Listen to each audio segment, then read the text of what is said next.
এই যুগে ফেসবুক ব্যবহার করে না এমন মানুষ খুঁজে পাওয়া খুব কঠিন।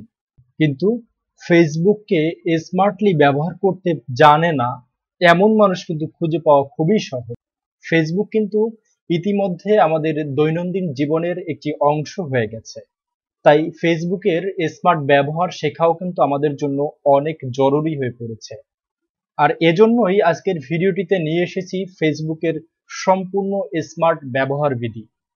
আমরা যারা কম্পিউটার বা ল্যাপটপে ফেসবুক ব্যবহার করি, আমরা ফেসবুককে কিভাবে আরো সহজ এবং স্মার্টলি ব্যবহার করতে পারি সেটাই মূলত আজকের ভিডিওতে দেখাবো। আজকের ভিডিওতে আমরা ফেসবুকে ব্যবহার করা যায় এমন 7টি স্মার্ট কিবোর্ড শর্টকাট দেখাবো, যা জানলে আপনি সত্যি অবাক হয়ে যাবেন।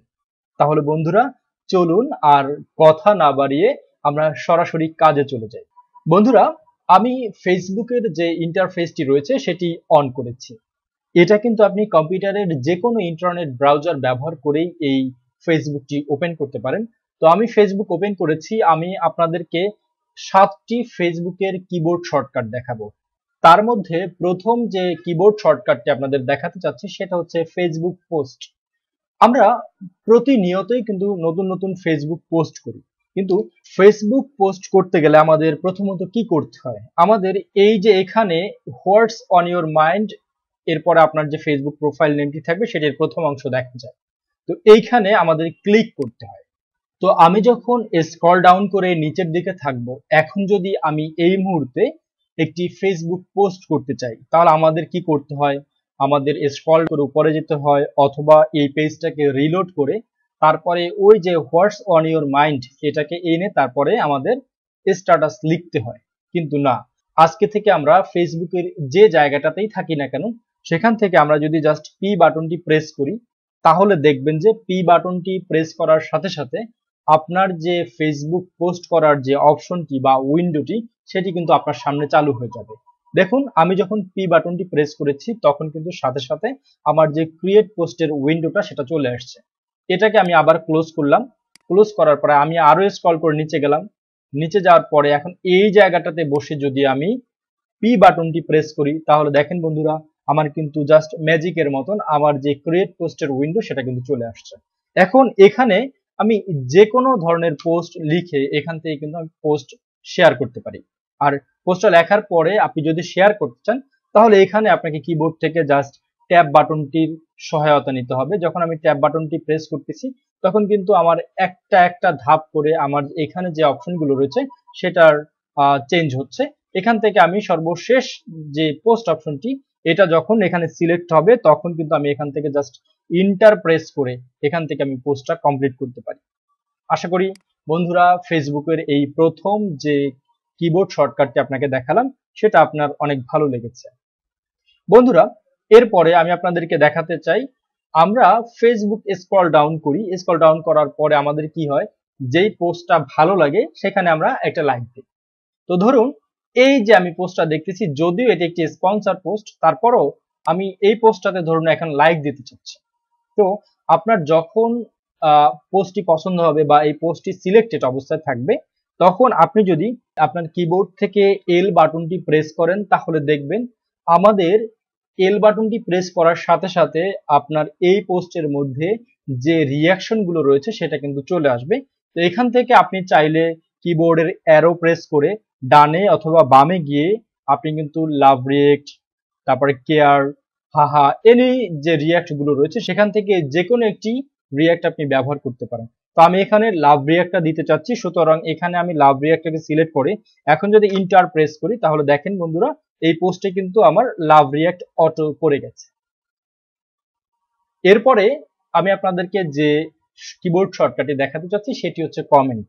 ঠিক এরকম করে আমরা যখন স্ক্রল ডাউন করে কোনো একটি পোস্ট অনেক বেশি ভালো লাগে সেখানে একটি ভালো কমেন্ট করতে চাই তখন আমরা কিন্তু মাউসের সহায়তা নিই। কিন্তু আমরা যদি কিবোর্ড শর্টকাট জানি তাহলে কিন্তু আর আমাদের মাউসের সহায়তা নেওয়া দরকার হয় না। এখন ধরুন আপনার কোনো একটি পোস্ট স্ক্রল করতে করতে ভালো লেগেছে, আপনি এই পোস্টটাতে কমেন্ট করতে চান। তো এই কমেন্ট যে সেকশনটা রয়েছে সেখানে কিন্তু আমাদের আসতে আমাদের এই যে মাউসের সহায়তা নিতে হয়। তো আমরা মাউসের সহায়তা ছাড়াও কিন্তু ফেসবুক পোস্টে কমেন্ট করতে পারি। যেমন ধরুন আমি এই পোস্টটিতে ঢুকছি, কমেন্ট করতেছি, আমার এই যে কমেন্ট সেকশনটি সেটা কিন্তু সিলেক্টেড নাই। এখন যদি আমি আমার কিবোর্ড থেকে কোনো কিছু লিখতে চাই, দেখেন আমার এইখানে কিন্তু কোনো কমেন্ট লেখা হচ্ছে না। তো এখন এই মুহূর্তে যদি আমি এই পোস্টটাতে কমেন্ট করতে চাই, তাহলে এই কমেন্ট সেকশনটি আমি কিভাবে সিলেক্ট করব? এই কমেন্ট সেকশনটি সিলেক্ট করার জন্য আমরা কিবোর্ড থেকে যদি সি বাটনটি প্রেস করি, তাহলে দেখবেন যে সি বাটনটি প্রেস করার সাথে সাথে আমাদের এই যে কমেন্ট সেকশনটি রয়েছে সেটি কিন্তু অটোমেটিক সিলেক্টেড হয়ে যাবে। তো এখানে যদি এখন আমি কোনো কমেন্ট লিখি, ধরেন আমি এখানে লিখলাম মাশাআল্লাহ। তো আমি আমার কমেন্টটি লেখার পরে এখন যদি এখানে জাস্ট ইন্টার বাটনটি প্রেস করি, তাহলে দেখবেন যে আমার কমেন্টটি কিন্তু এখানে চলে আসছে। এইভাবে আমরা যদি এই পোস্টটাকে শেয়ার করতে চাই, শেয়ার করতে গেলে আমাদের কি করতে হয়, এই যে শেয়ার অপশনটিতে ক্লিক করতে হয়, তারপরে আমরা কোথায় শেয়ার করব সেটা সিলেক্ট করে তারপর আমাদেরকে কোনো পোস্ট শেয়ার করতে হয়। এক্ষেত্রেও কিন্তু আমাদের মাউসের সহায়তা নিতে হয়। কিন্তু আমরা যদি কিবোর্ড থেকে এই শেয়ার অপশনটি চালু করতে চাই বা শেয়ারে যেতে চাই, সেক্ষেত্রে আমরা কি করব? আমরা কিবোর্ড থেকে যদি জাস্ট এস বাটনটি প্রেস করি, দেখেন বন্ধুরা আমি এস বাটনটি প্রেস করার সাথে সাথে আমার শেয়ারের যে অপশনগুলো রয়েছে সেটা কিন্তু এখানে চলে আসছে। এখন কিন্তু আমি মাউসের সহায়তা ছাড়া এখান থেকে এখানে যে শেয়ার অপশনগুলো রয়েছে সেখানের যে কোনো একটি শেয়ার অপশন ব্যবহার করতে পারি। সেক্ষেত্রে আমাদের কিবোর্ড থেকে ট্যাব বাটনটির সহায়তা নিতে হবে। আমরা যখন ট্যাব বাটন প্রেস করলাম তখন কিন্তু আমাদের একটা একটা অপশন এখানে পরিবর্তন হচ্ছে। তো আমি যেই অপশনটাতে শেয়ার করতে চাই সেই অপশনটা যখন সিলেক্টেড থাকবে তখন ইন্টার প্রেস করে আমি কিন্তু এই পোস্টটা যে কোনো জায়গায় শেয়ার করে দিতে পারি। আশা করি বন্ধুরা এই যে কিবোর্ড শর্টকাটটি দেখালাম সেটাও আপনার ভালো লেগেছে। দর্শক, এখন আমি আপনাদেরকে খুব মজার একটি কিবোর্ড শর্টকাট দেখাবো। যেমন ধরেন আপনি এই মুহূর্তে কাউকে মেসেজ দিতে চাচ্ছেন, তো মেসেঞ্জার অপশনে যেতে হলে আমাদের কিন্তু এই জায়গাটাতে যেতে হয়। যদি আশেপাশে সেই মেসেজগুলো থাকে সেটা কিন্তু আপনি এখান থেকে মেসেজটা করতে পারবেন।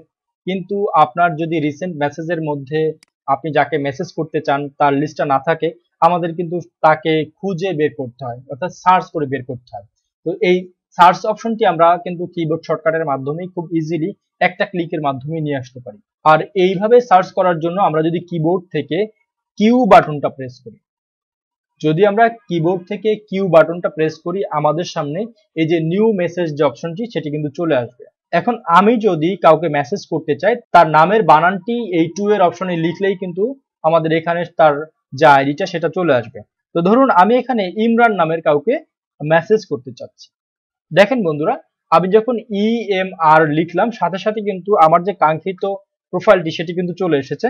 এখন আমি কিবোর্ডের এই যে অ্যারো বাটনটি রয়েছে সেটার আপ অ্যারো অথবা ডাউন অ্যারো ব্যবহার করে আমি কিন্তু আমার পছন্দ মতন ব্যক্তিকে সিলেক্ট করে যদি ইন্টার বাটন প্রেস করি, তাহলে এখন কিন্তু আমি তাকে এখান থেকেই যে কোনো ধরনের মেসেজ গুলো করতে পারি। আশা করি বন্ধুরা এই যে কিবোর্ড শর্টকাটটি আপনাকে দেখিয়েছি এটা আপনার ভালো লেগেছে। তো এরকম ভাবে আমরা যদি 6 নাম্বার কিবোর্ড শর্টকাটে যাই, আর সেটি হচ্ছে আমরা কিন্তু ফেসবুকের মাধ্যমে বিভিন্ন সময় বিভিন্ন মানুষের প্রোফাইল, বিভিন্ন মানুষের পেজকে সার্চ করে বের করি বা বিভিন্ন ধরনের অডিও, ভিডিও, পিকচার এগুলো কিন্তু আমরা সার্চ করে এখান থেকে বের করতে পারি। আর সার্চ করার জন্য আমাদের এই যে ফেসবুকের সার্চ অপশনটি রয়েছে সেটা ব্যবহার করি। আমি আপনাদেরকে আজকে এমন একটি কিবোর্ড শর্টকাট দেখাবো যেটা আপনি জাস্ট কিবোর্ড শর্টকাটের মাধ্যমেই এই সার্চ অপশনে চলে আসতে পারেন, যেখানে এই সার্চ অপশন আসতে আর কোনোদিন আপনাকে মাউস ব্যবহার করতে হবে না। এই সার্চ অপশনটি ব্যবহার করার জন্য আমরা যদি কিবোর্ড থেকে আমাদের কিবোর্ডের যে প্রশ্নবোধক চিহ্নটি রয়েছে এই প্রশ্নবোধক চিহ্নটিতে একটা ক্লিক দিই, অর্থাৎ প্রশ্নবোধক চিহ্ন এবং ফরওয়ার্ড যে স্ল্যাশ এটা একসাথে একটি বাটন রয়েছে, ডান পাশে যে শিফট বাটনটি রয়েছে তার পাশে এই বাটনটিতে যদি আমরা ক্লিক দেই তাহলে কিন্তু আমরা এখান থেকে এই যে সার্চ অপশনটি রয়েছে সেটা আমরা সার্চ করে বের করতে পারি। ধরুন আমি এখানে লাইক দিলাম, লাইক দেওয়ার পর আমার মাউসের কার্সর কিন্তু এইখানে, তো এখান থেকে আমি চাচ্ছি সরাসরি এই যে সার্চ অপশনটি রয়েছে সেখানে চলে যাব। এটাতে যাওয়ার জন্য আমি জাস্ট কিবোর্ড থেকে যেই বাটনটির মধ্যে প্রশ্নবোধক চিহ্ন এবং ফরওয়ার্ড স্ল্যাশ রয়েছে সেইটাতে যদি ক্লিক করি সাথে সাথে দেখবেন যে আমার যে কার্সরটা সেটা কিন্তু এই সার্চ অপশনে চলে আসবে। এখান থেকেও কিন্তু আমি এই যে ইমরান নামের লোকটাকে সার্চ করে খুঁজে বের করতে পারি। তো এইভাবে আমরা আমাদের ফেসবুকের এই যে স্মার্ট ব্যবহার সেটা কিন্তু চালিয়ে যেতে পারি। এরপরে সর্বশেষ আমি আপনাদেরকে যে কিবোর্ড শর্টকাটটি দেখাবো, অর্থাৎ আমি যে আপনাদেরকে ভিডিওর প্রথমে প্রমিস করেছিলাম যে 7টি কিবোর্ড শর্টকাট দেখাবো, এই 7টি কিবোর্ড শর্টকাটের মধ্যে এখন যে কিবোর্ড শর্টকাটটি দেখাবো এটি সবচেয়ে বেশি আপনার উপকারে আসবে। আর সেটি হচ্ছে আমরা এখন যে কিবোর্ড শর্টকাটগুলো দেখলাম, এই যে 6টা কিবোর্ড শর্টকাট দেখলাম, এরকম ফেসবুকের মধ্যে যতগুলো কিবোর্ড শর্টকাট রয়েছে প্রত্যেকটা কিবোর্ড শর্টকাট সহ ফেসবুকের একটি হেল্প অপশন রয়েছে। আমরা সেটাকে কিভাবে বের করব? আর এটাকে বের করার জন্য মিনিমাম 2টা কিবোর্ড শর্টকাট রয়েছে। তার মধ্যে একটি রয়েছে, আপনি যদি কিবোর্ড থেকে F1 বাটনটি প্রেস করেন তাহলে দেখতে পারবেন। তবে এই মুহূর্তে আমি F1 বাটন থেকে দেখাতে পারছি না, এই জন্য যে F1 বাটনটি আমার অন্য একটি সফটওয়্যারের মধ্যে এই মুহূর্তে আমি কাস্টমাইজ করে কিবোর্ড শর্টকাট করে রেখেছি, সুতরাং ওখানে ক্লিক করলে আমার সেই অ্যাপসটি চালু হবে, সুতরাং ওটা আমি দেখাতে চাচ্ছি না। তো আমি যেটা দেখাতে চাচ্ছি সেটা হচ্ছে, আপনি যদি কিবোর্ড থেকে শিফট বাটনটির সাথে প্রশ্নবোধক যে চিহ্নটি রয়েছে সেটি যদি অন করেন তাহলে আপনার সামনে অল ফেসবুক কিবোর্ড শর্টকাট নামের একটা উইন্ডো চালু হবে। এই উইন্ডোটার মধ্যে আপনি ফেসবুকের যতগুলো কিবোর্ড শর্টকাট রয়েছে সবগুলো কিন্তু এখানে দেখতে পারবেন। আর এখান থেকেই আপনি ফেসবুকের যতগুলো কিবোর্ড শর্টকাট আছে সেগুলো খুব সুন্দরভাবে দেখে নিতে পারেন, আপনার ডায়েরিতে লিখে নিতে পারেন এবং প্রতিনিয়ত ব্যবহার করতে পারেন। আশা করি আজকের এই সম্পূর্ণ ভিডিওটি আপনার ভালো লেগেছে। যদি আজকের এই ভিডিওটি দেখে আপনি নতুন কিছু শিখে থাকেন, আশা করি আপনি এই ভিডিওটিতে একটি লাইক দিবেন। আপনার সুন্দর একটি মতামত অবশ্যই দিয়ে যাবেন, কেননা আপনার সুন্দর সুন্দর মতামত আমাদের কিন্তু পরবর্তীতে আরো নতুন নতুন ভিডিও বানাতে উদ্বুদ্ধ করে। সুতরাং আশা করব আপনি ভিডিওটিতে একটি সুন্দর মতামত দিয়ে যাবেন। আর আপনি যদি আমার চ্যানেলে নতুন হয়ে থাকেন তাহলে রিকোয়েস্ট করব চ্যানেলটিকে সাবস্ক্রাইব করে পাশে থাকা যে বেল আইকনটি রয়েছে সেটিকে অন করে দেন, যাতে করে আপনি আমার এই চ্যানেলে পরবর্তীতে কোনো নতুন ভিডিও আসলে সাথে সাথে একটি নোটিফিকেশন পেয়ে যান। পরবর্তীতে আরো নতুন নতুন ভিডিও দেখার আশা রেখে এখানেই শেষ করছি। সেই পর্যন্ত সবাই ভালো থাকুন, সুস্থ থাকুন। কিভাবে শিখবো ইউটিউব চ্যানেলটি ব্রাউজ করুন। আল্লাহ হাফেজ।